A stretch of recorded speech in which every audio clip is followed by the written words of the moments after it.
Hey, this is Mike from Brew Crime. Support for this episode comes from Manscaped, who is the best in men's below-the-belt grooming. Manscaped offers precision engineering tools for your family jewels. When you're trimming your downstairs, you don't want to hurt yourself. There are some bloody tender zones. Manscaped has redesigned the electric trimmer. They have brought out the Lawnmower 2.0 that has proprietary skin-safe technology to make sure your trimmer will not nick or snag your balls.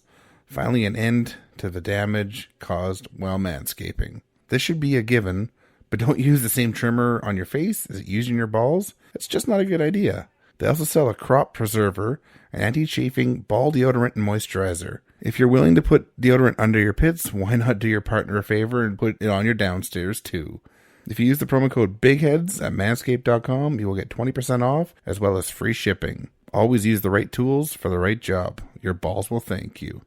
Get 20% off and free shipping with the code BIGHEADS at manscaped.com. That's 20% off with free shipping at manscaped.com. Use the code BIGHEADS. This podcast is part of the Big Heads Media Podcast Network. Go to bigheadsmedia.com for more great podcasts.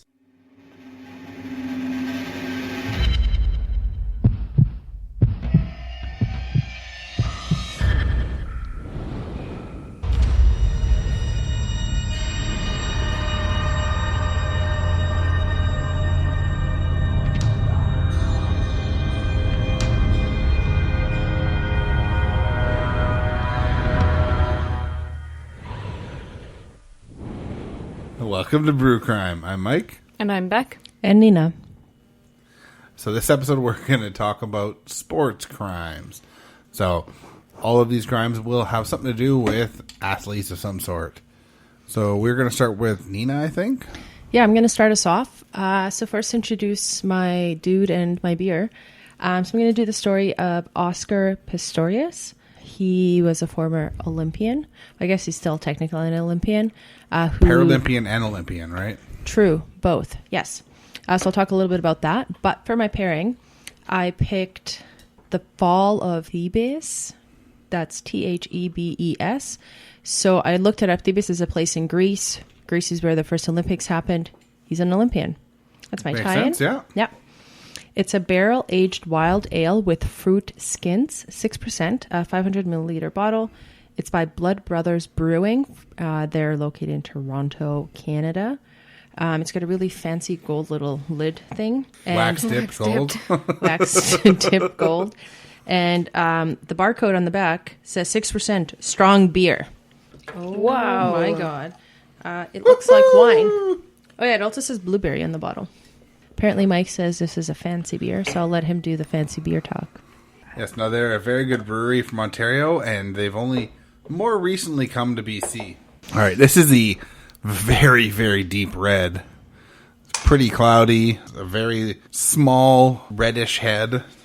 It smells like berries. I'm not sure what berry I'm smelling per se. It says blueberry on the bottle. Yeah, no. It says blueberry, but I can't tell that it's blueberry per se. But it is very berry flavored, or berry aromaed. Biromatic. Berry romantic. The flavor, automatic, supersonic, hip, 90, funky, fresh. No? Okay. No, yeah, I got too, it. yeah. Thanks. There's definitely a lot of blueberry in the flavor, though. Some mild funk in there. Kind of some oakiness. I'm surprised, actually, that there's not some more sour notes or something. Interesting beer, though. It's very, very berry, very fruity up front. Yeah, I genuinely dislike it. What do you think about it, Beck? I really like it, of course. Yeah, it's nice. It's extremely fruity and and strong fruit. Yeah. Yeah, I like that. I think you alcoholic fruit It's juice. a sipper. Yeah. All you guys love the bottle, love the tie into my story. It's a really fun logo. It's got like the two It is centurion heads on it that are skulls. And some other shit going on. Yeah, it's nice. Yeah, it's nice. Worked out well. It's an expensive bottle as well. It's like over $20, but YOLO, right? Yeah, exactly. Okay, so I'm going to get into my story. Been genuinely bad with writing down my bad person's full name. So his full name is Oscar Leonard Carl Pistorius. A little bit of background on him. So he's originally from South Africa. That's pretty much all I'm going to tell you about him.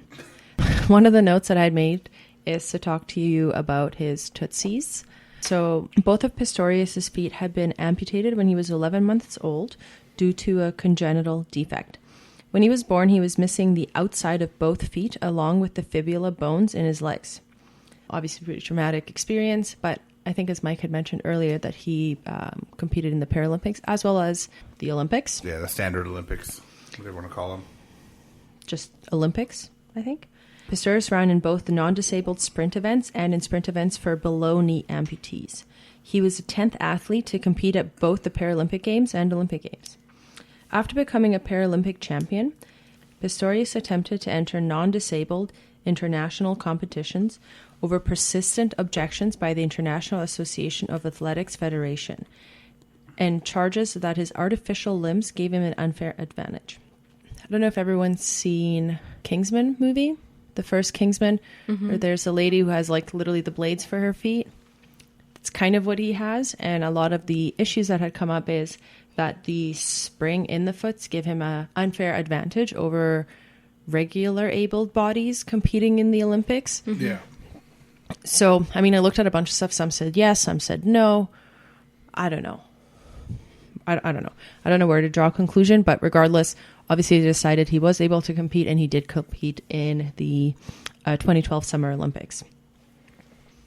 So after the charges that his artificial limbs gave an unfair advantage, Pistorius eventually prevailed in his legal dispute, and at the 2011 World Championships in Athletics, Pistorius became the first amputee to win a non-disabled world track medal, and at the 2012 Summer Olympics, Pistorius became the first double-leg amputee to participate in the Olympic Games.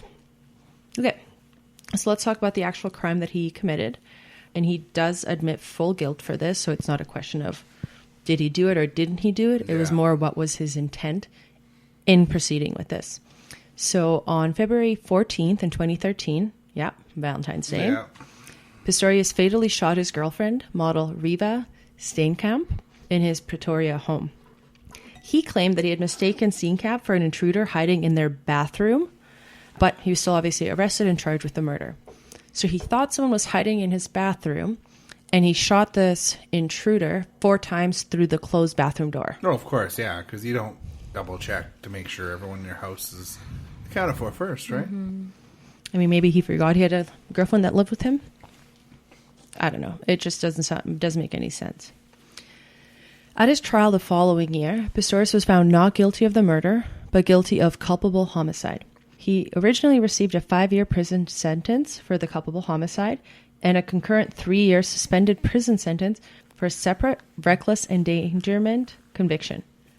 Pistorius' trial for murder began on March 3rd, 2014. On May 20th, 2014, the trial proceedings were adjourned until June 30th to enable Pistorius to undergo psychiatric evaluation to establish whether he could be held criminally responsible for shooting his girlfriend. The judge had agreed for the request and allowed for the evaluation to continue. After forensic psychiatrist Meryl Forster testified for the defense that she had diagnosed Pistorius with general anxiety disorder.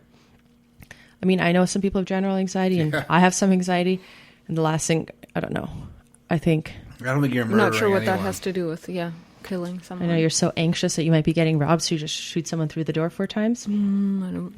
That's a stretch. The state prosecutor was quoted as saying, Mr. Pistorius did not suffer from a mental illness or defect that would have rendered him not criminally responsible for the offense charge. The defense closed its case on July 8th. On September 12th, Pistorius was found guilty of culpable homicide and on one firearm-related charge of reckless endangerment relating to discharging a firearm in a restaurant. What the fuck? Well, for some reason, he owned guns, and he also just shot his gun in a restaurant one time. South Africa is not the safest place on earth, and I think a lot of people there own guns. Yeah. After the culpable homicide verdict came about, he received a 5-year prison term, and many reported, to quote, that it was shockingly light, inappropriate, and would not have been imposed by a reasonable court. Judge Masipa ruled on December 10th in 2014 that the prosecution can change her ruling of acquitting Pistorius of premeditated murder and convicting him of the lesser charge of culpable homicide. However, she ruled that the state could not appeal the length of the sentence. He was temporarily released on house arrest in 2015 while the case was being presented at a panel at the Supreme Court of Appeal, which overturned the culpable homicide verdict and convicted him of murder instead. In July 2015, Judge Masipa extended Pistorius' sentence to 6 years. On appeal by the state for a longer prison sentence, the Supreme Court of Appeal more than doubled his prison term to 13 years and 5 months. Good job. That's still bullshit, though. But at least it's double. For killing someone? 13 years, really? I don't know. I mean, it went from 5 to 6 to 13 and 5 months. I don't know. I don't even know, right? At the end of the day, you go, but did he actually think it was an intruder? Or did he kill his girlfriend? Like Killed a coward. his girlfriend. Well, he killed her regardless, how you want to look at it. But Coward. yeah. The date for prosecution to submit court papers outlining the arguments was set for August 17th in 2015. And the date for the defense's team response was September 17th. The date for the appearing hearing was set on November. The prosecutor's argument rested on Judge Masipa's application of the legal principle of, and I might not say this right, dulis eventualis, which is whether an accused did actually foresee the outcome of his actions rather than whether he or she should have seen the actions. I don't quite understand what the difference is, but if I shoot a gun into a bathroom stall at home and I think someone's inside, I would assume in closed corridors that 4 gunshots would kill the person. Mm-hmm. But that is my line of thinking. Not quite sure how that implied here what his intent was with shooting through a closed door 4 times. Mm-hmm. Hoping that they come out alive and unscathed? I don't know. I don't know, yeah. It's definitely a different world than here. Yeah. And that the judge made an error originally in concluding Pistorius had not foreseen that by firing 4 shots through the closed door of the toilet cubicle, he would kill or injure whoever was behind the door. There was another appeal that was held on November 3rd in the Supreme Court of Appeal in Bloemfontein. The matter was heard before 5 Supreme Court judges. By a unanimous decision, the court overturned Pistorius' culpable homicide conviction and found him guilty of murder in the death of Verena Steenkamp. Good. Yes. Judge Eric Leach read the summary of the judgment. The panel of 5 judges found for the prosecution argument that Pistorius must have known that someone would die if he fired through the closed door into a small cubicle.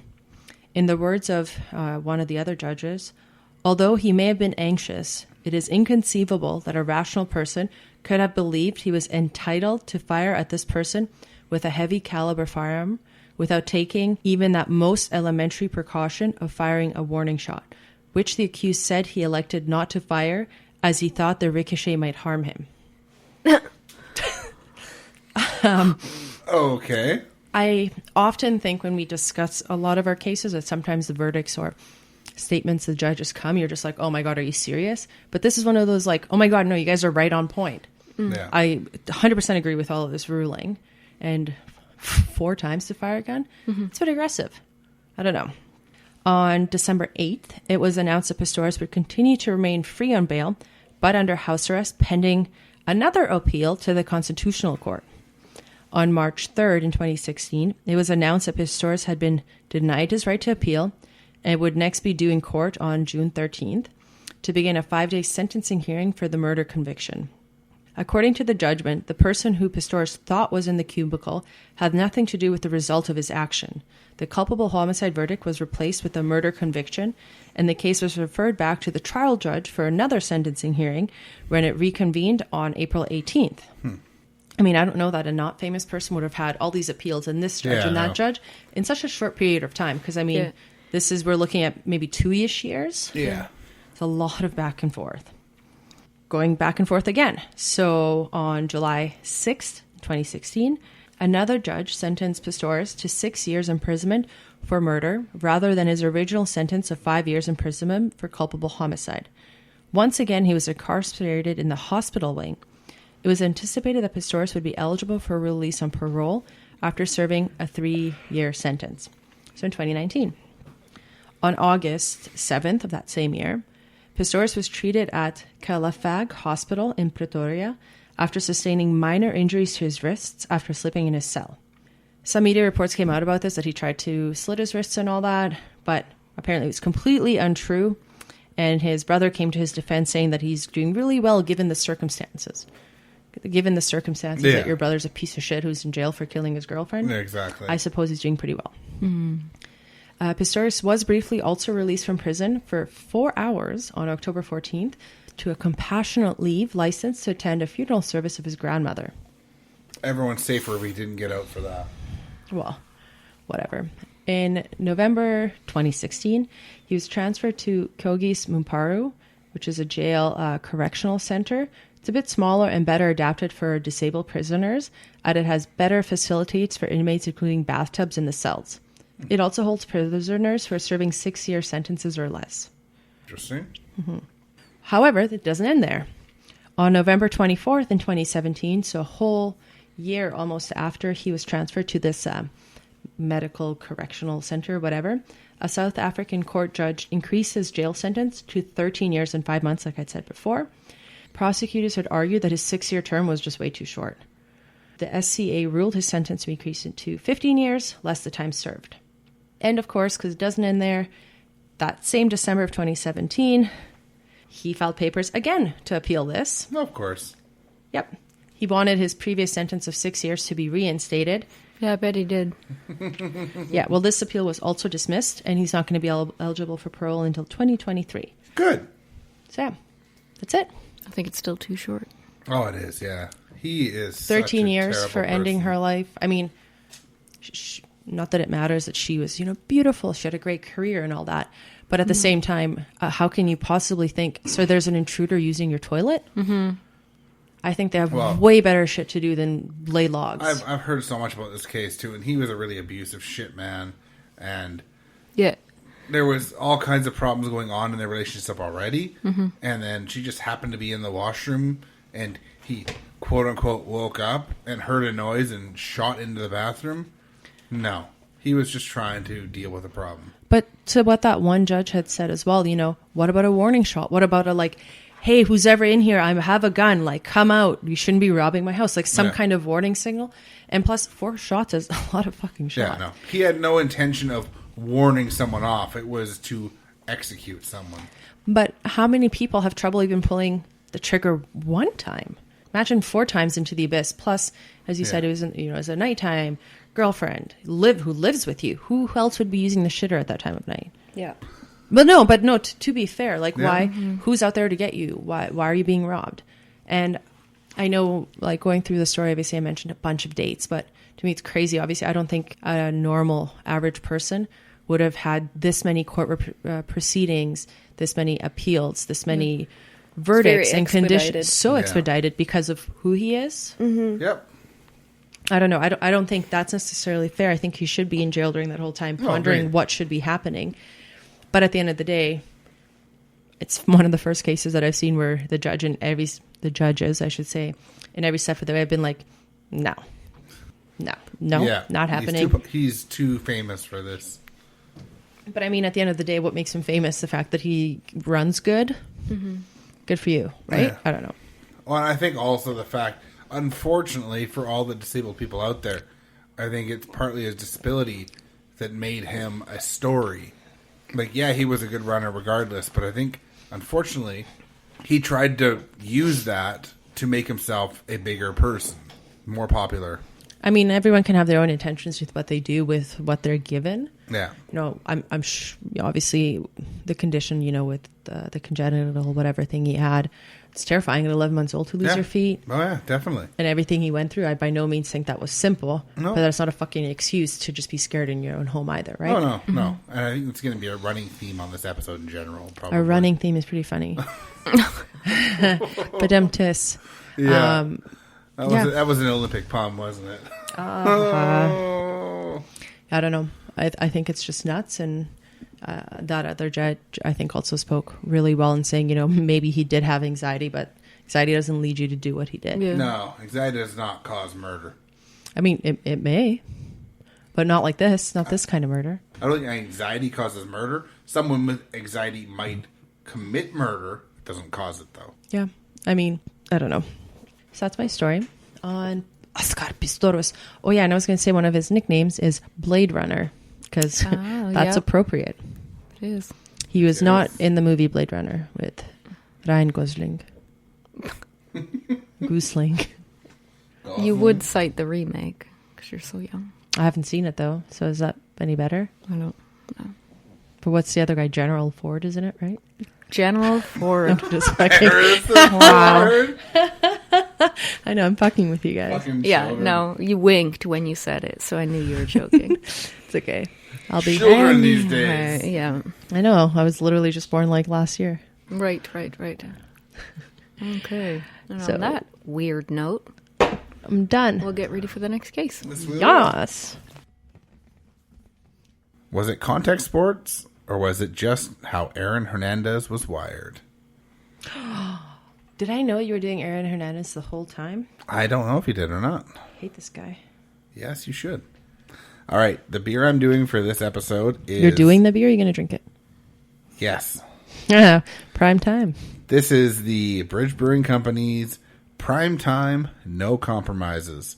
This is a low-carb beer that's one of the new trends that's coming out. So it's only 1.5 grams of carbs for the entire can of beer. It's 5% alcohol, 110 calories.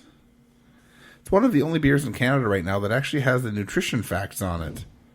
I was going to say, I was looking at the can. I'm like, have I known that for all the time? I've missed it on all the other cans. No, it's currently not on any alcoholic beverages except for ones that they want to admit it for whatever reason. And because this one is only 110 calories per can, they're kind of trumpeting the fact. I also have to say, I love that the barcode is a bridge. Yeah, it is the... Iron Workers. I think I might love it. I like the color of it anyway. It's good. Tastes like nothing. I love it. Nothing. It's really nice, light beer. As you guys say, it's a good summer beer.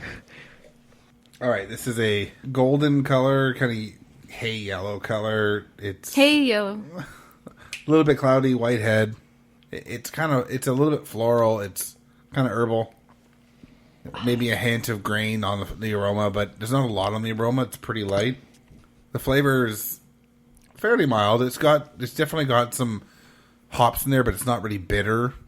I think I sense some pith in it. A little bit of like very mild pith. Oh, is there really? Yeah, very, very, very, very mild. Fuck If you yeah. say it every time, you're going to be right some of the exactly. time. Sometimes also do, there's a hint of oak. No, What? no. Sometimes not you at say all. that. Not No, even not at on all. this one. There's a little Or bit of is there? citrus in it. It's a very, very mild beer. And all the way around, it's supposed to be a mild beer. This is the whole idea of this beer is to hit up on this new trend of like low carb, low calorie beers. And there's It's nothing wrong with hipster it. approved. It's nothing wrong with it. It's just not a super exciting beer. But it is called Prime Time. And with this being a sports crime episode, That my works. guy definitely went for the prime time. Aaron Joseph Hernandez was born in Bristol, Connecticut, to parents Dennis Hernandez and Terry Valentine Hernandez on November 6, 1989. He was of both Puerto Rican and Italian descent. Aaron had an older brother, Dennis Jonathan Jr., who was known as DJ. He was not raised in a happy home, unfortunately, as his parents always fought. His parents were first married in 1986. They would divorce in 1991, as well as file for bankruptcy. They would again remarry in 1996, making for a very unstable family life. On top of the constant fighting, both parents would be arrested for criminal activity in their lifetime. Their father always pushed them to be the best they could be, and this included through sports. Unfortunately, he would also be abusive to both boys and their mother. Dennis Hernandez would beat both boys often for no reason other than he was drinking. It's a pretty solid reason. I'm kidding. Yeah. But, like, did he say that? That's what would come up, yeah. That's awful. Like, Obviously a piece of shit. right? Like, But if the father thought there was a reason, it would be because he did not think the sons were trying hard enough at school or in their sporting activities. So, passing off your drinking for other issues. Aaron's older brother always lived in fear of his father due to the beatings they got. But as often happens, both sons also revered their father. One time, his father would get into an altercation with Aaron's youth football coach, ending with Dennis throwing punches. This Classic. this is all over the coach's methods of coaching. Their father's public image, though, would be of a man that had had his run-ins with the law, but had turned his life around and was not only a good father, but a law-abiding citizen. Certainly drank a lot, beat his sons coaches, but he was a good dad. Well-rounded human. It also comes up a few times that it seems Aaron had a attention deficit hyperactive disorder, although he was never once treated for that. Because, that would help, maybe. To add to the abuse, as a child, Aaron was also sexually molested from the age of 6 for multiple years. An older child in the area would force Aaron to give him blowjobs, and this is trauma he never was able to deal with. That's horrible. Yeah. That's No. so horrible. Unfortunately, whatever, I never found out a name for this person that caused this, but If it was a juvenile, it was probably sealed too. It was, yeah, but it wasn't his. At least it wasn't family that was doing that part of it too. I guess. So moving forward, his father would die in January 2006 from complications of a hernia operation. Doesn't sound like an operation you'd have complications from, really. At this time, Aaron was only 16 years old. According to his mother, Terry, the death of Aaron's father was something he would never recover from. He would begin to act out and rebel against authority figures. It would get to the point that Aaron became estranged from his mother and would live with his older cousin, Tanya Singleton. This is his closest cousin, who would also happen to live near the family. She was 14 years older than him, and he felt that she was like an older sister he never had. Part of what caused him and his mother to become estranged, though, was that it turned out that his mother was having an affair with his cousin Tanya Singleton's husband, Jeff. Oh, boy. Yeah. It only came out after his father's death, and when Tanya found out, she divorced Jeff. Jeff would then move in with Aaron's mother. So his uncle became his dad. I guess, yeah. Was it his uncle? It was his aunt, his husband. Or no, it was His it was a cousin's cousin. So what is that? That's second cousin? Or Well, then they aren't related. If Yeah. it's his cousin. it's So still fucking fucked up. weird. It's still, yeah. My cousin's husband. Well, They now just you're traded my dad. houses. Fucking weird. It was while living with Tanya that Aaron would begin to hang out with a crowd of people that had criminal connections. In spite of his awful childhood, he was a gifted football player. For any listeners outside of North America, yes, I mean American-style football, the NFL. He would play for Bristol Central High School, and in the senior year, he was named Connecticut's Gatorade Football Player of the Year. So obviously Gatorade was the sponsor. He would set state records with his play. Football seemed to be his passion, and he went from a child that would never work hard to being the hardest working kid on the team. Some of his demons may have been born in 2006, though. During a game, he was blindsided in the head so hard that he was knocked out cold and had to be taken from the game in an ambulance. Damn. We all know just how bad concussions can be, after all. Like so many high-level athletes, Aaron had substance abuse issues at a young age. When you were looked up to as royalty, you get away with everything. His choice drug would be marijuana and alcohol, and pot would be an issue for the career more than once. But there was also some coke and other issues too. It was during high school, though, that he would begin to date his future fiancée, Cheyenne Jenkins. They had been friends since elementary school and were high school sweethearts. That's cute. Yeah. As with so many great sports athletes, Aaron Hernandez University came to recruit him. His first commitment would go to the University of Connecticut so that he could be close to his brother. But this would change, though, as he would end up playing for the University of Florida. The coach, Oh, no. Urban... Gators. yeah. Not Florida. The coach, Urban Meyer, would actually come to his high school and talk to his principal into letting him graduate a semester early, even though his grades did not merit this. That's It bullshit. doesn't matter because Yeah. he's a cash cow at that point for the Yeah. school. This was designed to allow him to arrive early on campus to join the team and learn the playbook. This would happen only shortly after his 17th birthday. I mean, listening to all of that without, like, let's say I didn't realize all Yeah. the bad stuff he did, I'm like, wow, what a great guy. Look at his life. What Yeah. an achiever. He overcame all that family trauma to now Just be a wait. successful young athlete. Oh, wait, he's a fucking Wait bag for of it. dicks. Yeah. Aaron was not emotionally ready for college life, but his ability to play football and his physical size brought him there regardless.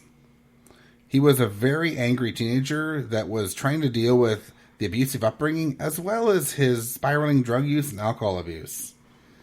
College football in the United States is no joke, and he would put in 40 to 60 hours a week into just football at college. Like, where's time for school? Football is life, though. Yeah. He went to that school not for school, but to play. Oh, I agree. So that's what he's doing.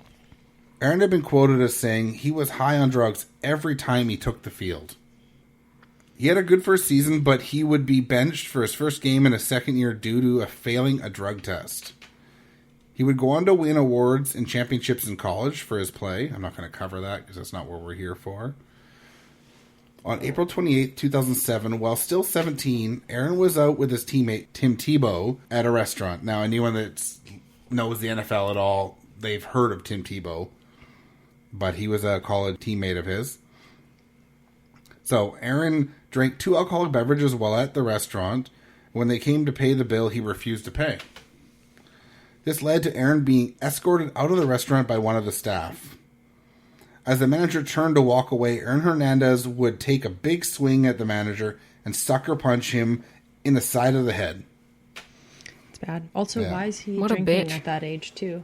In the Yeah, States, oh, yeah. it's 21. Yeah. So at 17, it's pretty reckless, too. Like, you're getting away with ordering alcohol underage, Yeah. and then you refuse to pay for That's it. definitely a problem at the restaurant too, but But then you sucker Yeah. punch the guy? yeah, and this was no small punch either, because it ruptured the eardrum of the manager.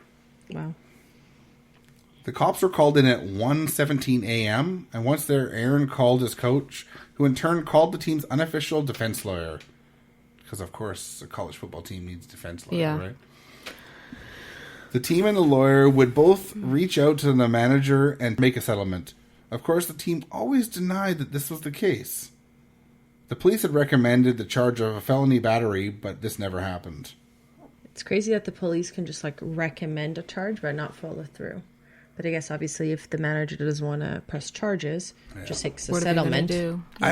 If I remember right, I think this is different in Canada. I think the cops can make a charge regardless if you want to in Canada, I believe so. I think it depends. but not on in what the it is. States. Yeah. I think if like someone is attacked and they decide not to charge someone, the police can still make that charge if they have the evidence for it. I think in Canada. I don't know. Aaron Hernandez may have also been involved in a double shooting that same year on September 30th, 2007. Busy year. A man that had the description of a Hawaiian or Hispanic with a large build who would have weighed about 230 pounds with lots of tattoos walked up to a car while it waited at a stoplight. I was going to think it's The Rock. But no, he's alive. The car had Randall Carson, Justin Glass, and Corey Smith inside, and at the time they had just left a nightclub. The man opened fire on a car and shot Corey Smith in the back of the head while Justin Glass was shot in the arm. Amazingly, both men survived the attack. Wow. The last passenger was in the back seat and was the one that gave the description of the attacker. When they were asked to pick the attacker from a police line, they picked Aaron Hernandez. So I'm not at all clear why they let him go after the lineup, but they did. And it would go on to beg the university coach to bring both Aaron and 2 of his teammates in to the police station. Now, of course, the team had the 3 players talking with their lawyer, and those players did not arrive at the police station for another 4 hours. You know, get the story straight. Yeah. The other 2 players cooperated with the detectives, but Aaron Hernandez demanded his right to counsel and refused to speak. Later on in the investigation, it would be determined they did not think that Aaron was a trigger man. They then described a black male with possible cornrows. So not at all. So which one What? is it? Yeah. was Like, originally described. Yeah. Carson would say that it was Aaron Hernandez as they had a run-in with at the club that night. So in 2017, after Aaron's death, he would be cleared of the shooting. but it's nebulous at best. That's why he kept it in. So his coach was sick and tired of his drug use and his antics, though. He was almost tossed off the team and would have been if Tim Tebow, the quarterback, had not intervened. In the end, his coach decided to ask him not to come back for his 4th year, though. Instead, he should try for the NFL draft. So on January 6, 2010, he announced his intention to enter the 2010 draft. He was hurt during the combine, so he could not work out for the other teams, but he met with many. So for people that don't know, when you're trying out before the draft, there's the combine, which all the teams come out, and every player that's trying for the draft will run drills and kind of show off their prowess and show why they should be drafted by that team. Like a show horse. Yeah, basically like a show horse. Prancing, Yeah, but with so balls. He couldn't do that, so he had to just talk to the teams because he was hurt. So his drug use did follow him, though, and he would proceed to write letters to the teams interested in him, agreeing to more drug testing than is required by the NFL, and agreed to more severe penalties if he failed those drug tests because of his drug use in his past. His off-field issues got him drafted in the 4th round when his talent should have merited a much earlier round. He would end up signing with the New England Patriots. People that follow the NFL will know them for their championship runs and Deflategate, but...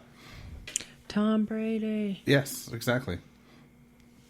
Many teams did not even consider him because of his off-field issues, including the Indianapolis Colts, Cincinnati Bengals, Miami Dolphins. Now, of course, what would be best for a young man but a contract for 4 years at $2.37 million with a signing bonus of $200,000? Whoop, whoop. April 30th, 2011, at the hour of 3:45 a.m., the police got a call to respond to a fight in the front yard of a home in Plainsville, Massachusetts. When the police arrived and saw that the fight involved Aaron Hernandez, they just asked that they move indoors. Okay. Yeah. What the hell? This was not the first run-in with the cops that night, though, as Aaron Hernandez had been driven home by a friend early in the evening, and they were pulled over. The car was speeding at 120 miles per hour in a work zone of a highway that had a speed limit of 55 miles per hour. Dang. I want to go fast. Ricky Bobby. Yeah. On top of that, the car was weaving in and out of the lanes and driving dangerously. Once again, the police officer recognized Aaron, and they were sent on their way. That's ridiculous. This kind of treatment is what causes the guys to go off the deep end. I mean, if there's no consequences, why? Why would you stop, right? Yeah. Move on to August 27th, 2012. His play would see him get a contract extension worth $39.58 million, with a guaranteed $15.95 million and a signing bonus of $12.5 million. That's fucking ridiculous. Yeah. Literally, on the lottery, if I Yeah. won like $50, be like, fuck yeah. Yeah. For people that don't know, in football, Canadian football or National Football League, only a portion of the contracts are guaranteed. So if you get kicked off the team, you won't get all of the money you had in your contract. So if you're contracted for $15 million, but you only had $5 million guaranteed and you got kicked off, you'd only have that 5 and you'd lose the 10. Only $5 million. Cry me a river. Yeah. But it's just trying to point out, like, doesn't Still matter how think big your it's contract is. If you outrageous. don't finish it, you don't get all of it, which is one of the only sports out there. So unfortunately for him, his last game in the NFL would be January 20th, 2013. Because of his issues off field, he was not well liked in the locker room. The quarterback, Tom Brady, tried to lead Aaron on the right path, but called him a lot to handle. Tim Tebow also worked to try and help Aaron with his off-field issues. But many players on the team would say that he often seemed unhinged. It's not a good thing. They're adults. They shouldn't have to be doing that. Unfortunately, when Part you're of on their outrageous salary isn't babysitting this man-child. unless that man-child is really good and helps them win a game, right? That's the problem. Okay, well, someone else will help them win Yeah. a game. They That's don't part have of to the deal problem. with him There being is- a little bitch. There is some people in pro sports that are amazing at what they do, and they're garbage humans. And because they're good at what they do, they get to keep doing the things they do. Yeah. Yeah, but I mean, it takes someone to recognize that and start making that change, right? Like, well, I mean, look at that guy. I'm going blank right now on his name. The NFL player that kneeled down to...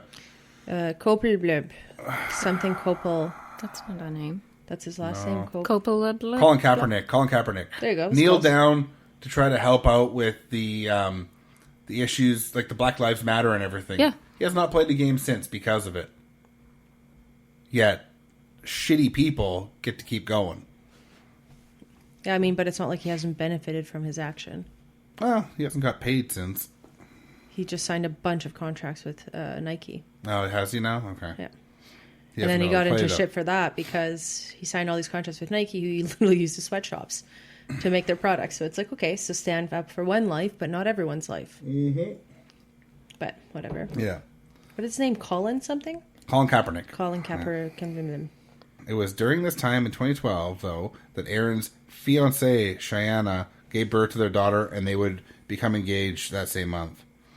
Yes, they would also purchase a massive 8,000 plus square foot house in Massachusetts. I keep thinking you're saying massive two tits. I just can't. Massachusetts. Yeah. This relationship was rocky, though, as Aaron was cheating on his wife at least once, and Cheyenne left him before she eventually came back. On top of all of his issues, his brother also told of a man that was becoming more and more paranoid as he got older. Aaron worried that the FBI was investigating him and thought other groups were out to get him. He was also said to sleep with a large knife beside his bed, and he collected weapons for his protection. 2012 would be the year that Aaron Hernandez's legal troubles would start to flare up, in part due to the fact he would try to attain respect through brandishing weapons. Yeah, I saw there was pictures that I think he had posted on his Facebook or something of him like in front of a bathroom mirror with like just a gun. Sounds about right for this guy, yeah. One of the big issues is that New England Patriots were in close proximity to two of his criminal friends from back home in Bristol. He would hire both of these men as assistants, but both of them had extensive criminal records. One of the men, Alexander S. Bradley, was also his drug dealer. Other than obtaining drugs for Aaron, these two men were there to help talk him down of his fits of rage and paranoia, as well as to get him more weapons. I was curious when people have more than two guns. Like, what are you going to use? Your feet to shoot the third gun? I don't know. Well, and you're hiring the same person to buy weapons for you as the person who is supposed to convince you to not use the weapons. Mm-hmm. That doesn't make any sense. Logic. Not found. That's like hiring someone who works at McDonald's to keep you on your diet. Yeah, no shit, yeah. But he literally hired his drug dealer as an assistant. Yeah. So, Okay, then. So he would become increasingly unhinged at nightclubs and would get in the face of anyone that he thought slighted him, no matter how minor. He also believed that people were out there looking for a fight with him. He went as far as to have a second secret home for his drugs and weapons that his fiancée did not know about. I can just picture like tiny baby doll sized beds. Like one for each gun. Tuck it in at night. Yeah. A little blanket. So, good night, Glock. Good night, my 9mm. good night, AK-47. Well, you're a big boy Bunk now. beds for the rifles. Love For the you. matching Ninas. That's what they call them. 'Cause it's a 9mm. If you say so. Yeah, that's what rap songs, when they say that, yeah, I'm bringing my Nina, it's their gun. I've never heard that before. It's not me, it's obviously their guns. No, you made it up. Whatever. Nina's giving me the stink eye now. They're watching the end of my barrel. Like I said, 2012 was a year that his issues began to stick, and one of the big ones was a double murder in Boston on July 16th. Alexander Bradley and Aaron Hernandez were hanging out at the Cure Lounge when a little altercation broke out. Aaron was seen on security footage at the Cure Lounge the night of the murders by police. The murders happened only blocks away from the lounge in Boston's South End. The victims were Daniel George Correia de Abreu, 29, and Safiro Teixeira Furtado, 28. Both were immigrants from Cape Verde in Africa who were living in Dorchester. They were sitting in their vehicles when Hernandez's silver SUV pulled up next to their car, according to witnesses. Someone would yell from the SUV, "What's up now?" and then the N-word. That was followed by someone in the car firing off 5 shots that would be fatal for both men. This trial would not take place until 2014, and these 2 men were out during that time. Of course, why not let these guys just free? Move forward to February 2003. Alexander Bradley and Aaron Hernandez were on a trip to Florida. The 2 men got into an argument about a private room tab from a strip club that they had been at. They also argued if they should head back to that club, as Alexander Bradley had forgotten his phone there. Things got heated, but they decided to head back to get his phone. They piled into a car with 2 other passengers. Here Alexander claims that he had fallen asleep, only to wake up to Aaron Hernandez's gun in his face. He then claimed that Aaron shot him between the eyes, while a second man pulled him out of the car and left him to die. He survived being shot in the face. The next morning, cops would find him in a pool of his own blood in a parking lot. He lived, but lost his right eye in the shooting. Holy shit. I mean, that's pretty fucking badass to survive that, but holy shit, 50 Cent, really in the face? It's fucking rough. Right here. That's crazy. Yeah, it's pretty nutto. Alexander would not tell the cops who had shot him, as he wanted to take his life in retaliation. After this shooting, Aaron would hire a 24-hour-a-day bodyguard. He would also approach his coach, Bill Belichick, and this part I took from Wikipedia, in a state of deepening paranoia, saying he feared for his family's safety. Hernandez's agent testified that Hernandez requested the meeting because he was in fear for his life. He said that Hernandez requested a transfer to a team on the other side of the country, but that the request was denied. The battle between Aaron Hernandez and Alexander Bradley would go on, but much later this would go from threats to a court battle. In the end, the 2 men would come to a monetary settlement, but that was much later. So you literally shot him in the face and ended up with a settlement. Yeah, but only way later. In 2013, Aaron Hernandez purchased a used car that he stocked with 2 handguns and 2 rifles. He also, at the time, purchased a Suburban that had been fully armored for his protection. He would only travel in cars with tinted windows because it was the only way that he could be sure that enemies did not see him. Aaron, his fiancée, and their young daughter would travel to California so that he could get shoulder surgery. His fiancée, Shayana Jenkins, would call police to their rental home twice due to his drunken and violent behavior. The police would deem that Shayana and the daughter were not in danger and never even searched the home that was full of weapons and drugs. Sounds like the previous episode where they just went to the drive-thru. Yeah. Yeah. One night, DJ Hernandez would be looking for Aaron and find him sitting alone on the roof of the building. He had a look of defeat on his face, and he was holding a gun to his face. You'd think that he was in enough trouble at this point, and he would lay low, but this was not Aaron. On June 17th, 2013, it is noted that Aaron Hernandez was leaving his home at 2:30 a.m. with Odin Lloyd and 2 others, Carlos Ortiz and Ernest Wallace. They left in a rented Nissan Altima that had a silver paint job. Unfortunately for Odin Lloyd, his body would be found riddled with bullets in Industrial Park, around a mile from Hernandez's home. He was found by a jogger, and it was noted that there was wounds in his back and his chest. Aaron Hernandez would have the police at his home the next day searching it in connection with the death of Odin Lloyd. The following day, Aaron would go to see his head coach, Bill Belichick, and the owner of the team, Robert Kraft, where he would claim that he had nothing to do with the shooting. This was not enough for the team, as media were stalking the Gillette Stadium, so the management and ownership decided to bar him. Can you blame him, though, really? No. You got all that media sitting around thinking it's him, because they know it's him. Things would move fast, as on June 26, 2013, Aaron Hernandez would be charged with first-degree murder. There would also be a total of 5 charges that would be related to guns. 2 other men were also arrested at the time in relation to the murder of Odin Lloyd. Only 90 minutes after the announcement of Aaron's arrest, the New England Patriots would release him from his contract. This release from the team saw him lose $19.3 million of salary. The team also had all of his memorabilia stripped from the store shelves, and they would also exchange 2,500 previously sold jerseys and destroy them. Wow. That's pretty intense. Yeah.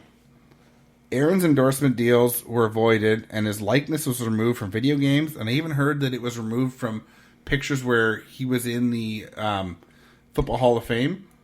It was like he was in a photo of someone who had made the Hall of Fame. They removed those photos, too. It's aggressive, but Yeah. good. August 22nd would see him indicted by the grand jury in the murder of Odin Lloyd, and on September 6th, he would plead not guilty. Court cases are never quick, and this one would take some time to begin. But do you remember talk of a murder of Daniel George Carrera do Abreu and Safiro Texiera Furtado outside of the nightclub in Boston? On May 15th, 2014, Aaron Hernandez would be indicted on murder charges as well as armed assault and the attempted murder of other men in the car. This court case would be stalled until 2017. But again, just more murder charges on his record, right? So we move back to the Odin Lloyd murder case. Aaron Hernandez was found guilty of first-degree murder on April 15th, 2015. The automatic sentence in Massachusetts for first-degree murder was life in prison without the possibility of parole. He would also be charged on all 5 gun charges. I mean, it didn't help that he was literally posting pictures holding the gun. Yeah. It's like, well, you're an idiot.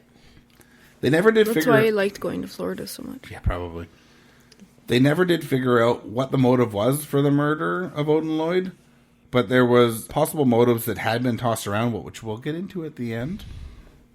The court case then began in early 2017 for the double murder in Boston. In the end, he would be acquitted of the murder charges, but would be charged on 1 count of illegal possession of firearms. So he was definitely part of this double murder, but he wasn't the one that was pulling the trigger, supposedly. Mm-hmm. But when you're paying other people to do your dirty work, is it really any different? So yeah, the acquittal date for the charges other than that gun charge were April 14th, 2017. So the court case also had some wild twists and turns, as Alexander Bradley, that Aaron had shot in the head, was also witnessed against him. Rightfully so. Yeah, but again, they didn't know that he was the one who shot Alexander Bradley because he never came out about that. So he was a witness against Hernandez, but they didn't know that he was the one that shot this guy. Just crazy, right? Wow. Aaron Hernandez was noted as being quite content in jail. He told his mother that, "I've been the most relaxed and less stressed in jail than I was out of jail." He did break prison rules from time to time, though, and was punished for that. His 4 years in prison pushed him more and more into religion, as it seems to happen for most. Every time you hear about it, it's all these guys go to Jesus for some reason. Mm-hmm. Or other religions. It's often that, though. Yeah.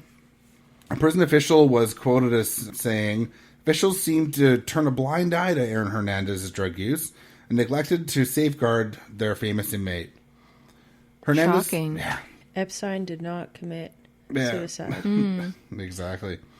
Hernandez would speak to his fiancée on the phone sometimes, multiple times a day, but she was facing charges of her own in relations to his arrest. He would see his daughter when his mother would bring her by for visits. He'd only reconnected with his mother while in prison. So the first prison he was kept him in a segregation area, usually for people with mental health issues and violent tendencies. He would be moved and spend his days at the Soiza Barnowski Correctional Center, a maximum security prison. This prison had the inmates spend around 20 hours a day in their cells. Probably the way it should be. While in prison, he would continue to work out as he thought that he would play in the NFL one day again. Like, this guy was just... Wishful thinking. Yeah, just totally out to lunch, because there's no way he was getting out of prison again. On April 19th, 2017, at 3:05 a.m. in the morning, Aaron Hernandez was found hanging in his cell. He had tied his bed sheets to his window cell and hung himself. He would be pronounced dead at 4:07 a.m. He had been smoking the drug K2 in the 30 hours before his death, with the side effects of psychosis. No note had been found, but his floor was covered in his shampoo, likely to make the floor slippery. There was also cardboard wedged under the door to make it hard to open the cell. His Bible was open to John 3:16, and he had that written on his forehead as well. He was also drawing on the walls of his cell in his blood. Wow. After his suicide, his family asked if his brain could be donated to Boston University to be studied for signs of CTE or chronic traumatic encephalopathy. This is the new boogeyman in pro sports because it is brought on by head injuries and can cause people to completely change and become very angry, violent, and paranoid. His brain would be diagnosed as a stage 3 of 4 and called his brain a classic case. It is quoted from Wikipedia as saying, the researchers suggested that the CTE, which results in poor judgment, inhibitions of impulses, or aggression, anger, paranoia, emotional volatility, and rage behaviors, may explain some of Hernandez's criminal acts and other behaviors. Dr. Sam Gandhi of Mount Sinai Hospital of New York said, it's impossible for me to look at the severity of CTE and Mr. Hernandez's brain and not think that had a pronounced effect on his behavior. Hernandez suffered from migraines in prison and had trouble with memory. Jose Baez, Hernandez's attorney, wrote that he saw symptoms consistent with CTE and from his earliest meetings with Hernandez. Hernandez sometimes showed keen insight and observational skills, while other times he had gaps in memory that were highly unusual for a young person. So this is back to my words now. Sadly, there is more to the tortured life of Aaron Hernandez. 2 days before he committed suicide, reporter Michelle McPhee would go on a sports talk show, Kirk and Callahan, and then they would imply that Aaron was gay. This had been suggested to be part of the reason he took his life. He had a secret attraction to men that made him really angry.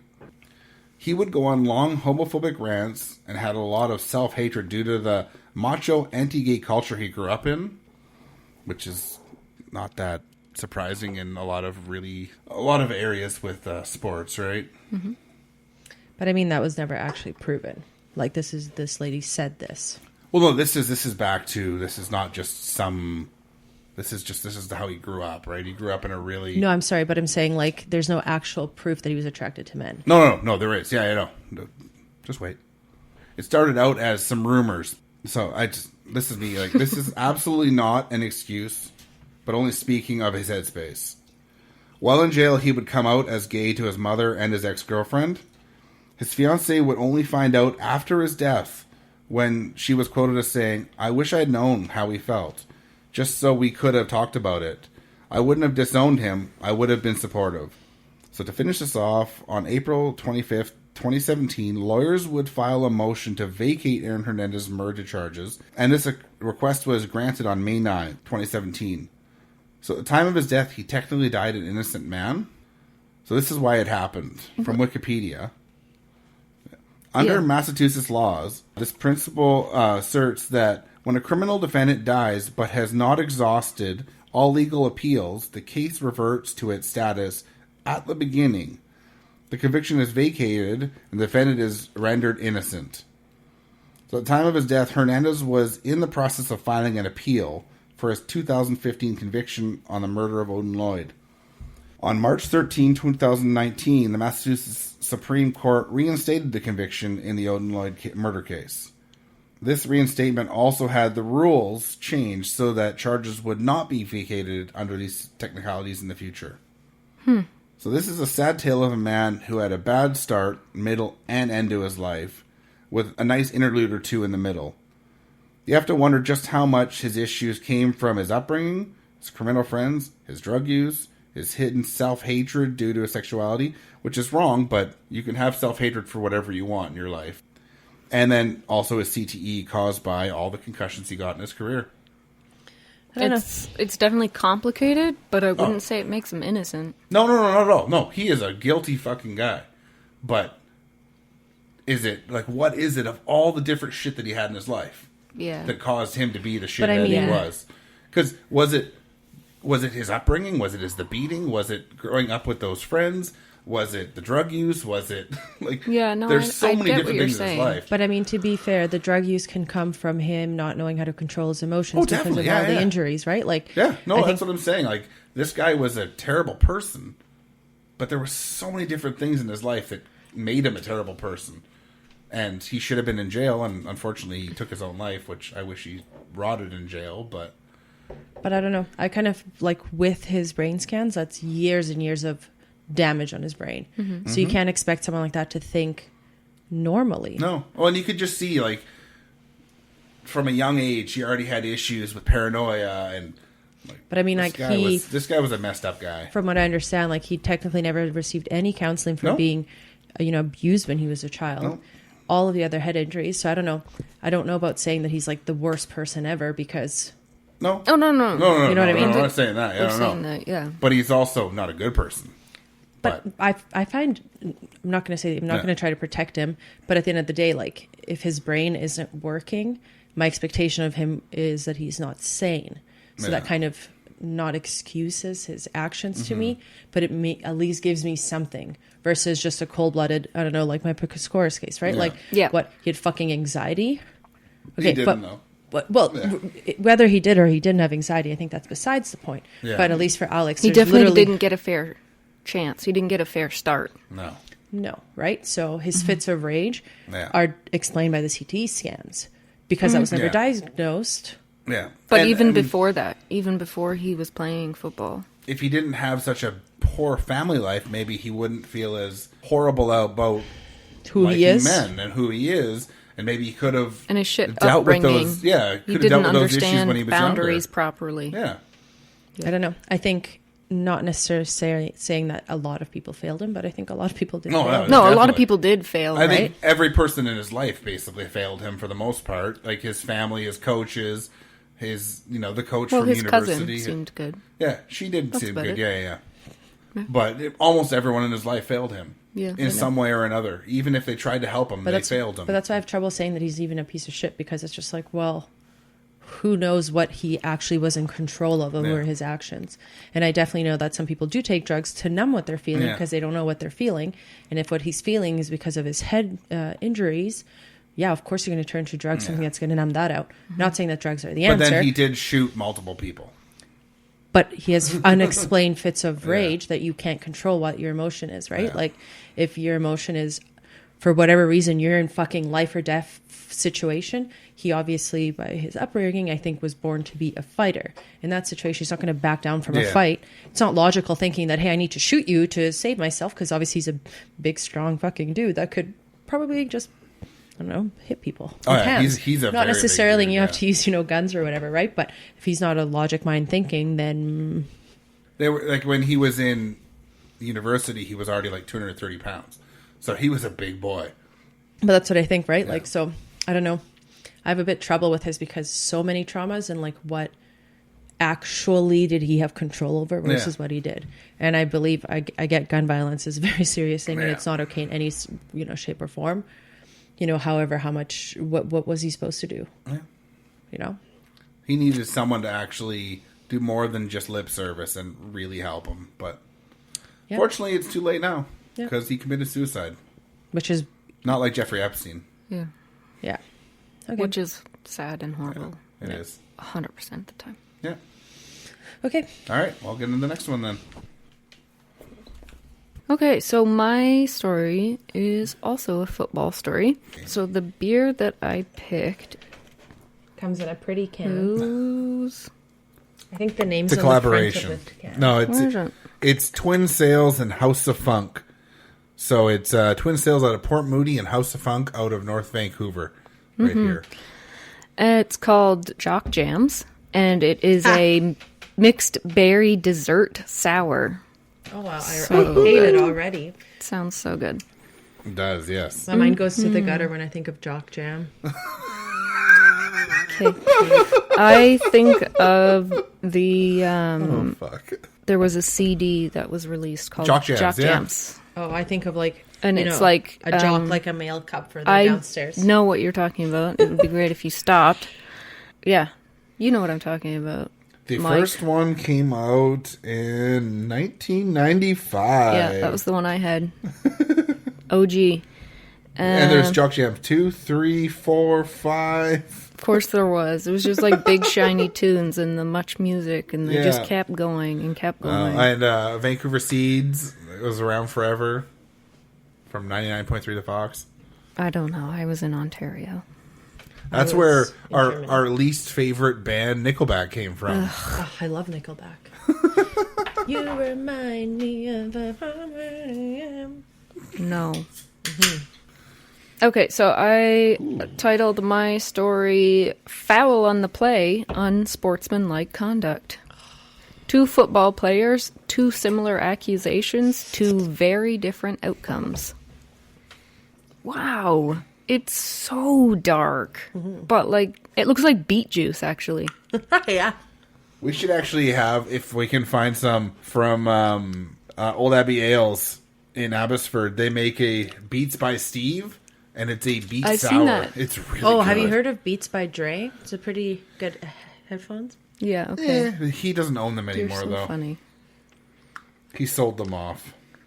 How much is in that can? Should I open this one too, or she's gonna have a thimble full?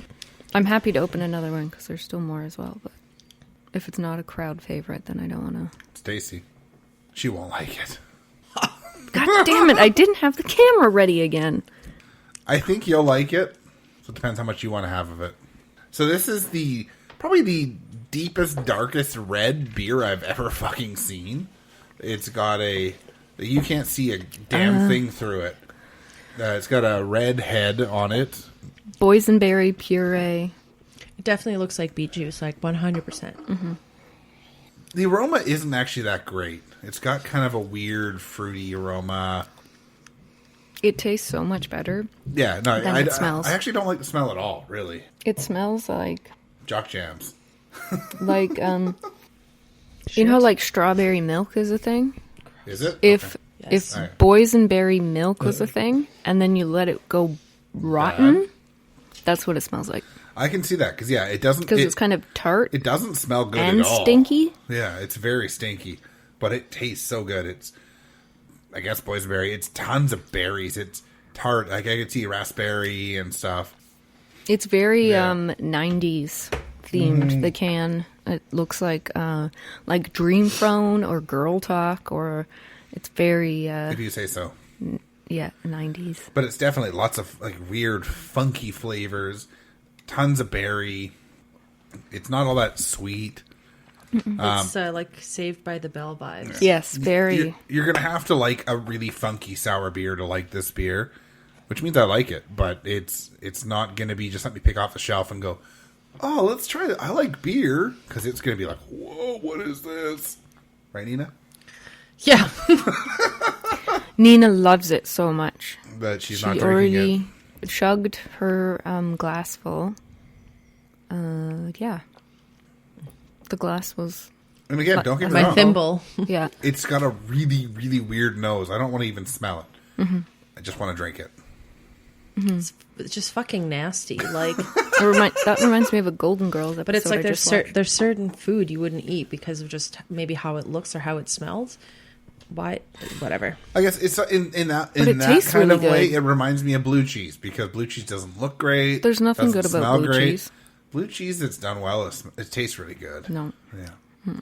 I mean, And this beer is similar in I some eat ways. and drink what I enjoy, and this Yeah. doesn't. Well, don't. Yeah. Of course, don't then, right? No, I'm going to go back to my vodka.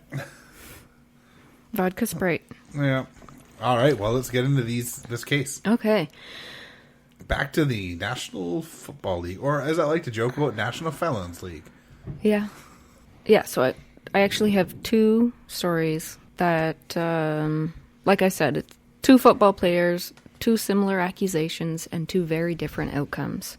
Quick thank you to our listener / my friend Byron for recommending these cases for this theme. I haven't seen Byron in forever. I know. Every day apart is too long, Byron. Yes, it is. We miss you, Byron. Mm-hmm. Benjamin Todd Roethlisberger, Sr., nicknamed Big Ben, was born March 2nd, 1982 in Lima, Ohio, to Ida Jane and Kenneth Todd Roethlisberger. I'm assuming I'm saying his name right, but who the hell knows? It's Whatever. Roethlisberger, yeah. Cool. Athleticism was a big part of his family and upbringing. Wikipedia had over 20 pages just of Benjamin's sports stats, and I included none of that because, frankly, I don't care. Good. Yeah, that's not what our listeners are here for. Maybe some of them are. Who knows? No. No. On Monday, June 12th, 2006, Benjamin was in a motorcycle accident near downtown Pittsburgh. No helmet, no valid Pennsylvania motorcycle license, only an expired temporary permit. So, good Off to a good planning. start. Yeah, good good start, work good on start. that. Witnesses said that he went over the handlebars and head first into the windshield of an oncoming vehicle. Holy shit. That's terrifying. That would and be he survived, terrifying. obviously. Yep. Lots of NFL members, as well as Benjamin's coach, reprimanded him for not wearing a helmet, obviously. Terry Bradshaw went further and said that he shouldn't be riding at all until after he retires. Like, whole career's if in your jeopardy. career is built on your body, basically, and being in fit Able-bodied, condition and, I don't know, being able to move at all, you think you'd take care of yourself, but no, whatever. Okay, well, you're an idiot. I think he probably said YOLO. Yeah. And then, Yo, no. yeah, and then windshield face. Benjamin was released from the hospital after only 2 days. 1 week after the incident occurred, he was cited for not wearing a helmet and for driving without a proper license, and this wouldn't be his last brush with the law. In July of 2009, he was sued by Andrea McNulty. She accused him of sexually assaulting her in June 2008 at the hotel where she worked at the time. There were no criminal charges due to a lack of evidence. Andrea alleges that Benjamin called to tell her that his TV wasn't working and asked her to come and fix it. She went up to his room. The TV was fine, but as she tried to leave, he blocked the door. He then grabbed her and kissed her. She was apparently treated at the hospital afterwards. A second lawsuit was filed. This one was against Harrah's Lake Tahoe. That's where the incident took place. Thought so. It was filed against the officials from Harrah's Lake Tahoe as they allegedly went to great lengths to cover up the incident. Benjamin was friends with an executive there. Andrea was told by her boss, quote, "That guy can have anyone that he wants," end quote. Angela Antonetti, former co-worker of Andrea, was very surprised when she heard about the case. She claims that Andrea bragged to her about having consensual sex with Benjamin. So, it's a bit cloudy. Yeah. The case ended in a settlement in December of 2011, but before that could happen, Benjamin was already being investigated again. Jeez. In March of 2010, police in Milledgeville, Georgia, were investigating Benjamin for the alleged sexual assault of a 20-year-old inside the women's restroom of the Capital City nightclub. Benjamin's version was that he had contact with her throughout the night, but nothing was consummated, and then she just slipped and hit her head. Yeah. As one does, naturally. The alleged victim says that Benjamin invited her and her friends to the VIP section and encouraged them to do a lot of shots. Then off-duty police officer / Benjamin's bodyguard, Anthony Baravecchio, took her down a hall. When he left, Benjamin came in and exposed himself. She tried to leave through the first door that she saw, but it was a bathroom door and there was no other exit. And to make matters worse, he had followed her in there. It's interesting, like, that made them do shots. Like, I never really understood what that means. Yeah, I mean, it didn't say, encourage them to do a lot of shots, is what it said. Yeah. You can't you can make someone do shots, but... Once someone's fairly drunk, though, they are much more willing to continue to drink, and you can ply them with lots of alcohol with the intention of doing something wrong with them. I guess my thing is, though, I don't think that should matter for the story. A sexual assault's a sexual assault, whether or not the girl is drunk or not. If you feed her the alcohol so that she can't say no, and you stay sober, then you are still sexual assaulting her. You're still raping her. No, but I'm saying as in, like, because she said she was given shots. Like, it doesn't matter. She could have been blackout wasted. That's assault. Mm-hmm. Yeah. Whether she was bone sober or completely shited. But I think that's just part of rape culture, is that if this is what the victim is saying, like where we were encouraged to drink, that doesn't matter whether you drank or didn't drink, right? Like what matters is that you were assaulted at the end of the day.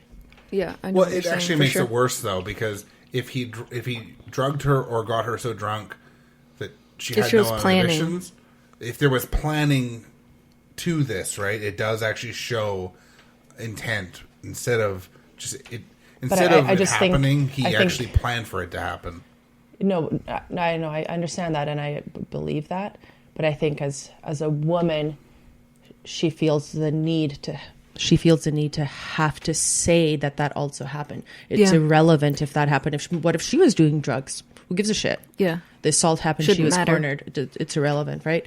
But I think as a woman, she probably was like, well, I have to say this part too because they should know I was drinking. It doesn't fucking matter if you were drinking or not. No, because I look at it as if you're fed a bunch of alcohol, your inhibitions go away. So she could have been against it, but... No, that's... Right, but what Nina's saying is that it's the society we're living in, it's the culture we're living in, that she feels like she has the to need justify. to defend herself. Okay. I look at more as just to prove motive. That's the way I'm looking at it. Proving that he was... I think what you're saying is it's a moot point.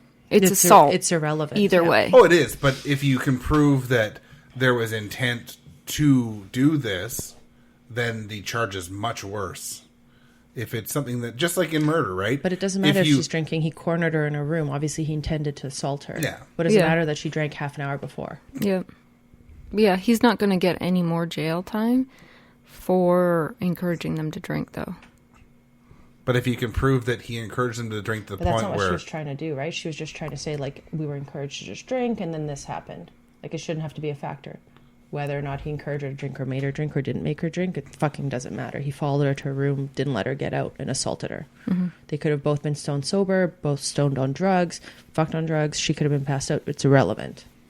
An assault occurred regardless of what the scenario was. Yeah, so he followed her into this room, and the only exit was behind him, and then she says that he raped her. Her friends tried to intervene, but bodyguard number 2, Edward Joyner, who was an off-duty state trooper, acted like he didn't know what they were talking about. Like he didn't know... What assault? What are you talking about? What friend? You know what I mean? So the police were eventually called, and Police Sergeant Jerry Blash was the first on the scene. He was overheard saying to Anthony, quote, "We have a problem. This drunken," expletive, "drunk off her ass is accusing Ben of rape," end quote. He also later admitted that he never formally questioned Benjamin, and that when he did try to talk to him, that he wasn't engaged in the conversation and was on his phone most of the time. Jesus. There was a huge amount of media attention, and although the accuser never recanted her accusation, she couldn't handle the attention, so she refused to continue with criminal charges. Which is just, like, the fucking worst. Yeah. Like, I get that it's big news, but with that many witnesses, you shouldn't have to rely on her pressing charges. I agree, Like, why does it work like that? That's way too much pressure to put on 20 years old. Especially when this person is a sports star, and sports stars are so often protected from all kinds of criminal problems. It's wrong. Yeah. But it happens all the time. Fucking bullshit. Yep. And that his bodyguards were both law enforcement officials off duty, protecting him. Yeah.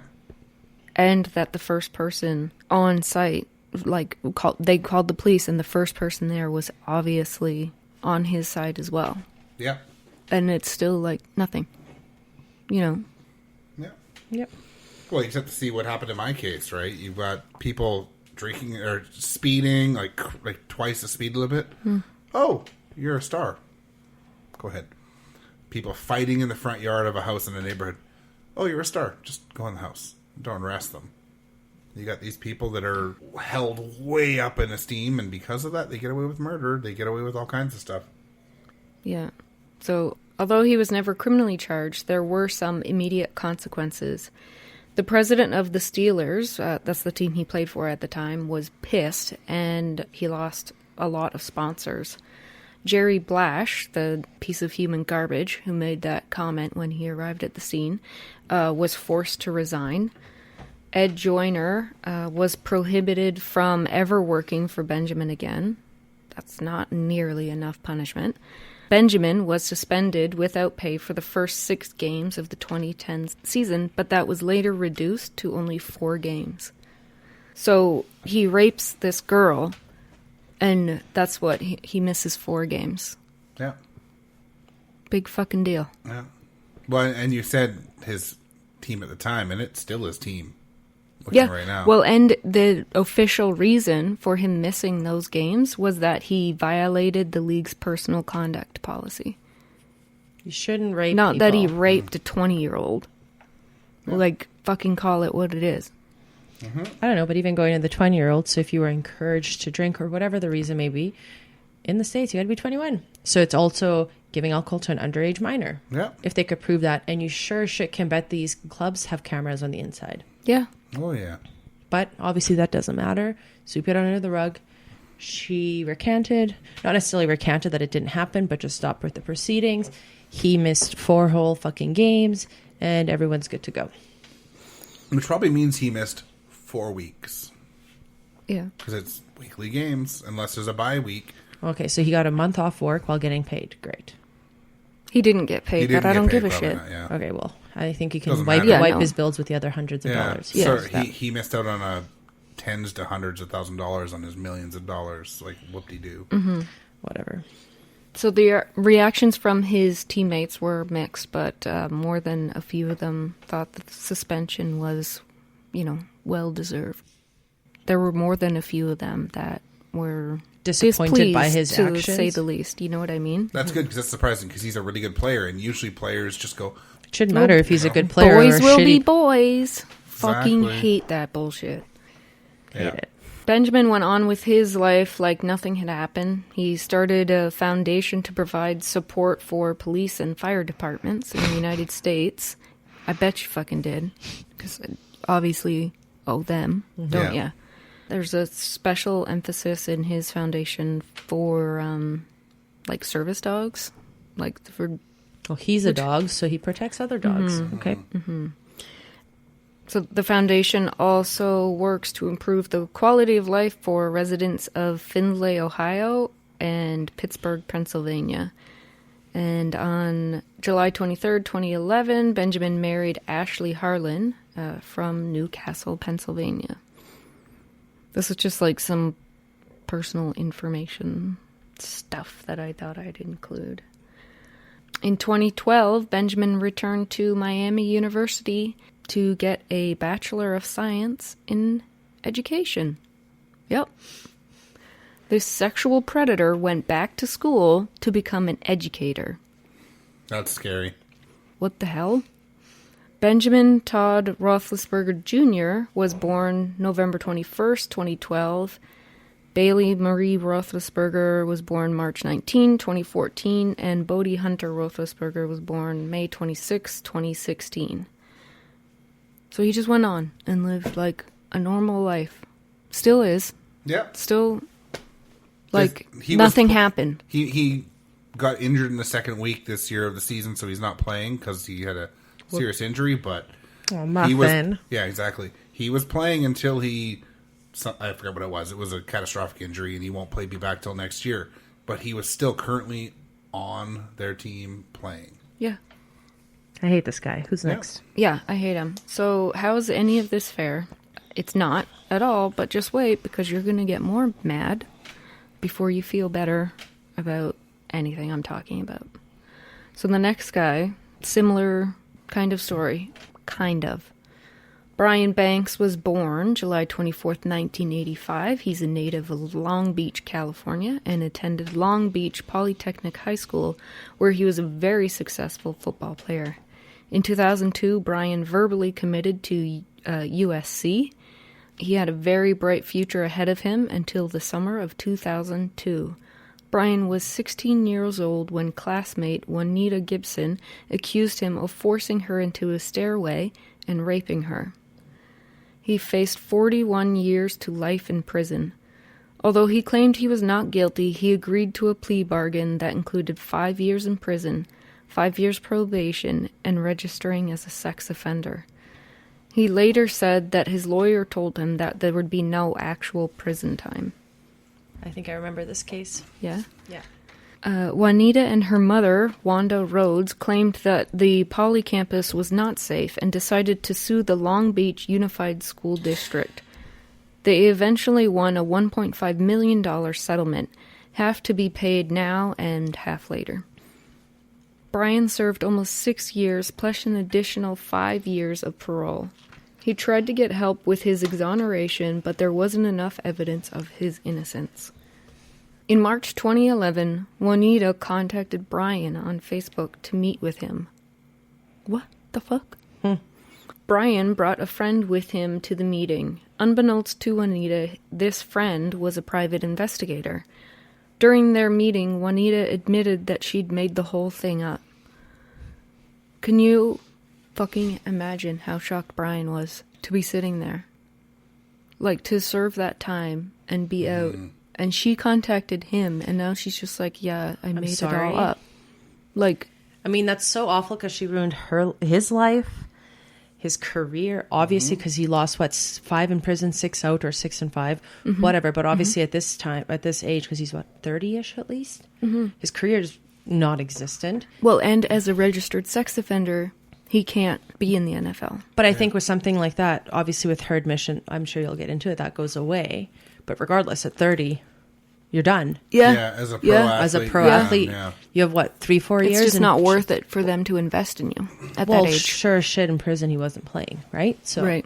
So, I guess in prison he could still be pumping iron. Oh, but yeah, he's a big guy. yeah, but Yeah. that's not the same, right? No, Like, yeah. It's not. And how bad she makes all women look who actually went through real assault. Yeah, that's the worst part is, so many women go through so many issues through sexual assault, rapes, and everything. And then when people like this sully it, it's just brutal. Yeah, so can you imagine how shocked Brian was?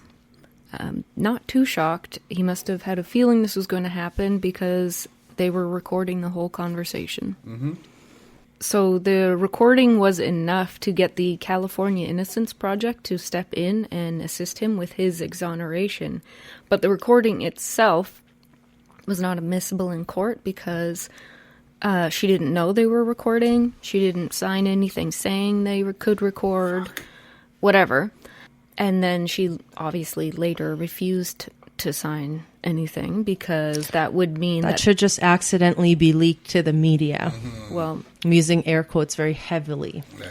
well, she knew that if she signed anything, they'd have to give the money back to the school Yeah. that they'd won in the civil action. But with help from the CIP, the California Innocence Project, all charges were dismissed against him on May 24th, 2012, and he was released from the sex offender registry. So this meant he could resume his sports career, provided anyone was still interested. He could resume his fucking life. Yeah. Who cares about his sports career at Well, that point, right? Like, Well, he did, though. Well, but that's the it problem. mean Yeah. so Like- much to him. Pro athletes put their whole life towards it. So, yeah, I can see it being a huge deal for him.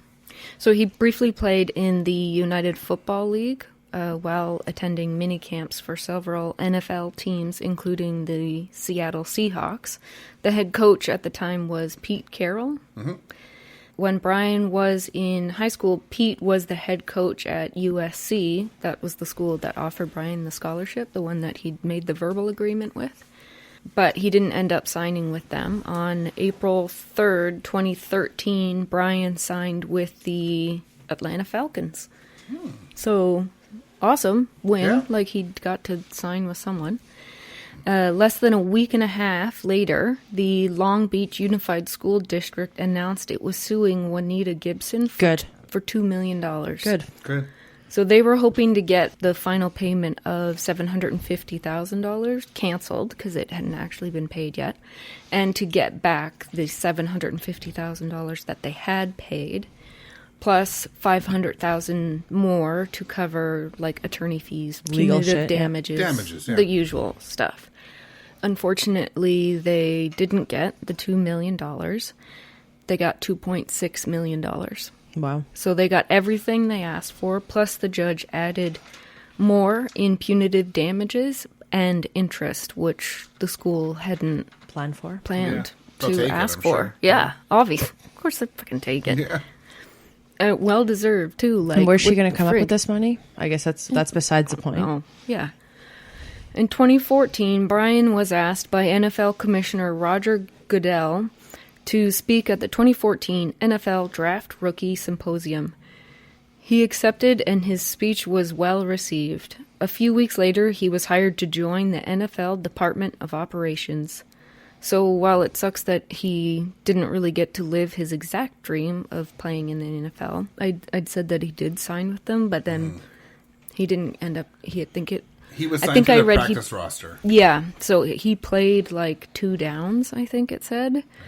But, I mean, he would have been a lot older than the other players without the professional experience. Yeah, exactly. So he didn't get to exactly live the dream that he had of playing in the NFL. He does work for the NFL, and he's very vocal about the California Innocence Project and all the great work that they do. So, like I said, the accusations are quite similar.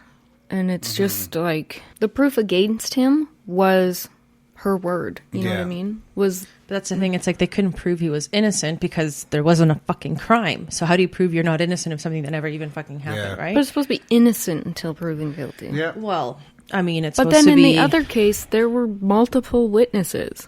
And it's like, oh, it doesn't fucking matter because he's friends with the police officers. Yeah. Fucking bullshit. But I think he also was already in the NFL, right? I mean, this guy was just a prospect. Obviously, he met the wrong crazy bitch at the wrong time. But this goes even... Well, no, This was just a classmate of his. They weren't friends or anything. But that's what I mean. Like, that's like a perfect storm, right? Yeah. She took advantage of a situation that she cured up, and who knows, maybe her mother was involved. Who fucking knows? Oh, I'm sure. Right? And then plus for all the women who stay silent for so many fucking years because they're traumatized. And then you have this bitch. Yeah, and because they're afraid that they'll say it and they won't be believed. Yeah. Because that's what fucking happens. It's annoying. Anyway. Thanks for sharing, Not. I know. Sports are fun, right? I'm sure you're angry, and if you're not, what the hell's wrong with you? I'm not even angry. I'm just, like, disappointed in people's action. Well, no, do you know what I mean? Like, like just... You just sounded like a parent there, that's all. But no, do you know what I mean? Like, No, I'm not mad. No, I'm not mad. I'm just disappointed. disappointed. Yeah. I don't know. I just, like, there's... Nina's our mom now. Why I oughta... I don't know. I think there's just so many better ways of handling so many of these fucking situations. But at the end of the day, you're going to do what you think is best at that time. And it just is what it is. On that note... Yep. All That's right. it. Well, thanks for tuning in. If you'd like to support us on Patreon and get early access to our episodes, as well as get bonus episodes, our Half Pints of Crime, and ad-free, then you can go to patreon.com/brewcrime. We'd like to shout out to our Patreon supporters. We got 3 Beers In Podcast, Amber, Ange, Daniela, Nina's mom, the Faves of Our Lives podcast, and True Crime Nana.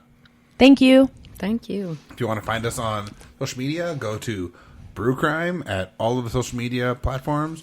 We've got our Facebook group at Brew Crime. You can email us at brewcrime@pacificbeerchat.com if you want to get a hold of us, give us ideas for themes or cases. Just get a hold of us. So thanks for tuning in. And also let us know if there's any episodes you'd like to see or cases you want us to cover. Themes. Even if it's not necessarily a theme, but a particular case. We are super stoked to hear what you guys have. And yeah, thanks for everything. Cheers. Bye. Bye. Big cheese. God. Brew Crime's intro was created by Mike using Creative Commons Attribution licensed audio from purple-planet.com, soundbible.com, and freesoundeffects.com. Logo design was by Ben Greenberg. All cases and stories were written by Beck, Nina, and Mike, and our sources are put into the show notes for each episode. We always want to give credit to the people that research the cases we talk about. Check out our store at brewcrime.threadless.com, where you can purchase swag like t-shirts, phone cases, beach towels, and all kinds of cool stuff. We can also be found on your favorite podcast apps, our host, Spreaker.com, or brewcrime.com, as well as at Brewcrime on Twitter, at Brewcrime on Facebook, at facebook.com/groups/brewcrime. Thanks for listening. This has been a production of Pacific Beer Chat. Now here is a promo from a fellow true crime or spooky podcast that we really enjoy. Hope you'll take a listen. Dumb and Busted has been called, quote, one of America's greatest treasures by 3 out of 3 hosts of the show. Dumb and Busted is a weekly true crime comedy podcast with stories of exceptionally smart and insanely dumb crimes. Comedian Hunter Donaldson has hailed it as the greatest thing to come out of Portland since comedian Hunter Donaldson, who is me, also a host of the show.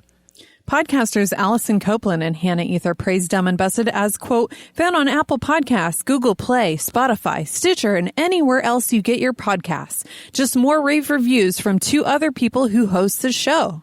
Catch us every Thursday and follow us at Dumb and Busted on Facebook, Instagram, and Twitter. Crime you later! Here's a promo from one of the podcasts in the Big Heads Media Network. Hi, everyone. This is Clint. This is Ross. This is Joel. This is Cutter. This is Tony. From 3 Beers In. A proud member of Big Heads Media Network. Each episode we review local Austin craft beer and talk about Clove and Bananas. References I don't get. And Academy Award winner Matthew McConaughey. So tune in. Crack open a beer.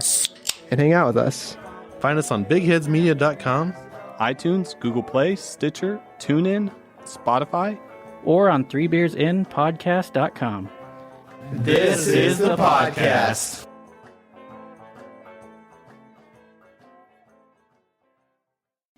Welcome to the... You just unplugged everything. Everything just went silent and dead. Yeah, and I have no glass. And on our next episode... the beer is actually open. This is thicker wax than usual. We're going to break the bottle opener, I think. Oh, look, it's open. Oh, yes, it smells like beer. Good. Drink it again. I don't want to stain my Invisalign, so I took a quick sip.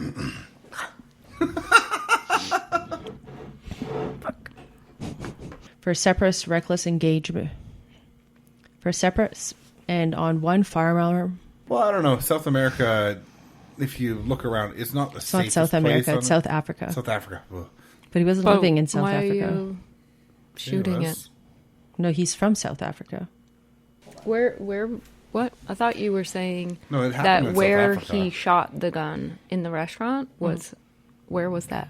Hold on, let me look it up right now. Nope, you're right. South Africa. I'm right, South America. Not right by that. Another judge sentenced Pistorius to 6 years imprisonment for murder. Murder. Prosecutors argue that the I don't think anxiety causes murder. Murder. It's my foot farting. I know, right? My sock is sliding. Your foot needs Beano or something.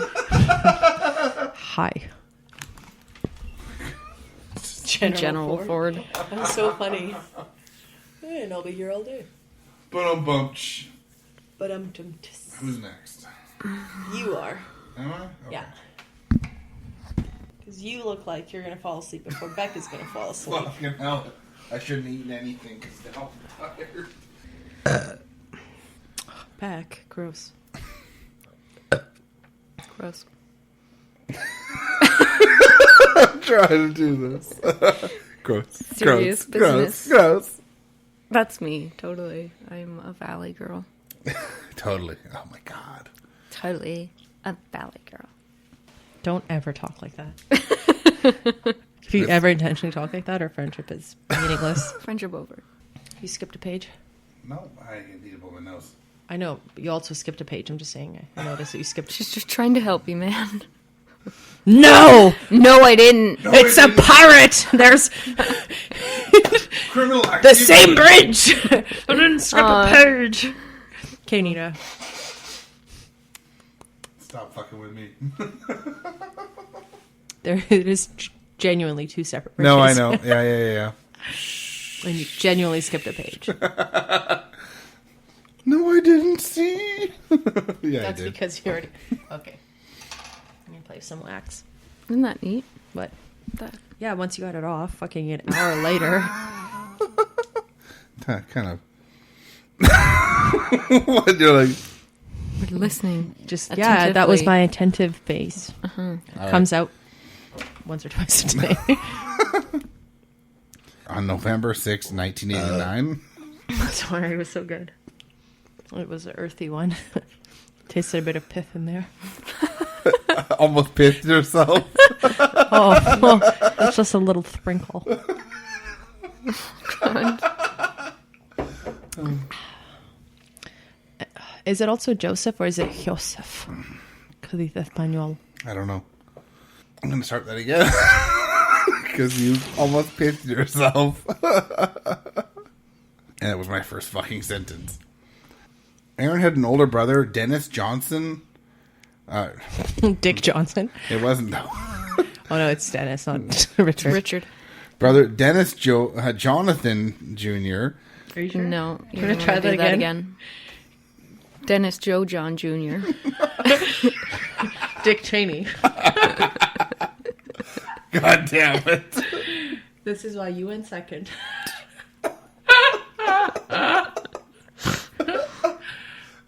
You heard that? Yeah, okay. I didn't. I think Amber laughed. Or sneezed. Fuck. Page 1. I should have just let you start on page 2 at this point. Not wrong. What? Yeah, Rosette. Luckily, he'll be only called DJ from now on. Yep. I'm trying to stop burping. Have you tried turning it off and back on again? Didn't help. Tim Tebow Titty Boo? and the Miami Dolphins. Miami. Meow meow. Meow meow Dolphins. They're the horses of the sea. I'm not wrong. The quarterback, Tim Brady, would... Tim? Or Tom. I was thinking Tim Tebow. Talking to him. Kaepernick. I was kind of right. Yeah, okay. Sure. You just take out half the letters that are in there? Shanna gave birth to their daughter, and they would be engaged at the same month. That his wife gave birth and now they're engaged. Fiance. They would also persevere. They would also purchase. Alexander Brady, so move forward to February 2013. Alexander Brady, Tom Brady. Tim Brady. In a state of deepening paranoia. The other guys you mentioned earlier, yes. Severe the side effects of chronic traumatic encephalopathy.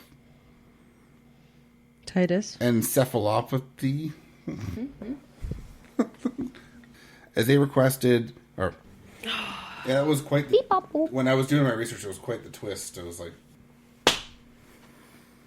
It's doing the updates. Fucking... Lenore? I'm sorry, you guys. Don't be.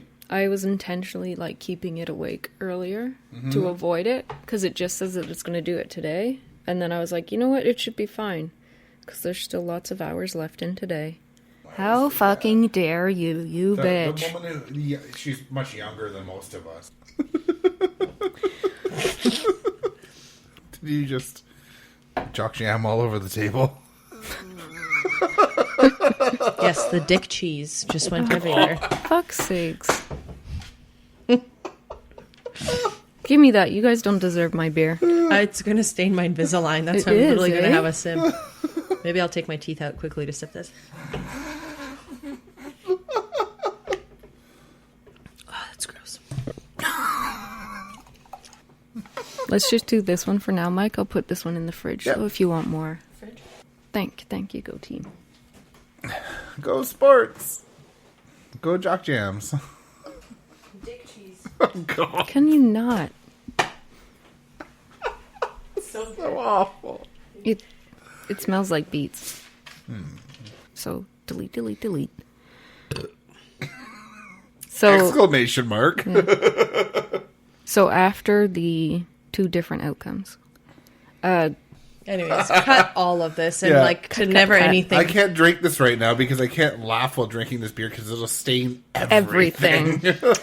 Yeah, so this isn't even going in the bloopers. Yeah. No, I know I can't. This is for us. I know, which sucks. But include the part about Byron. That's fine. Yeah. Just have like do-do-do-do-do-do-do-do, just like a weird pause. An interlude while Nina goes crazy. Yeah. Okay. No.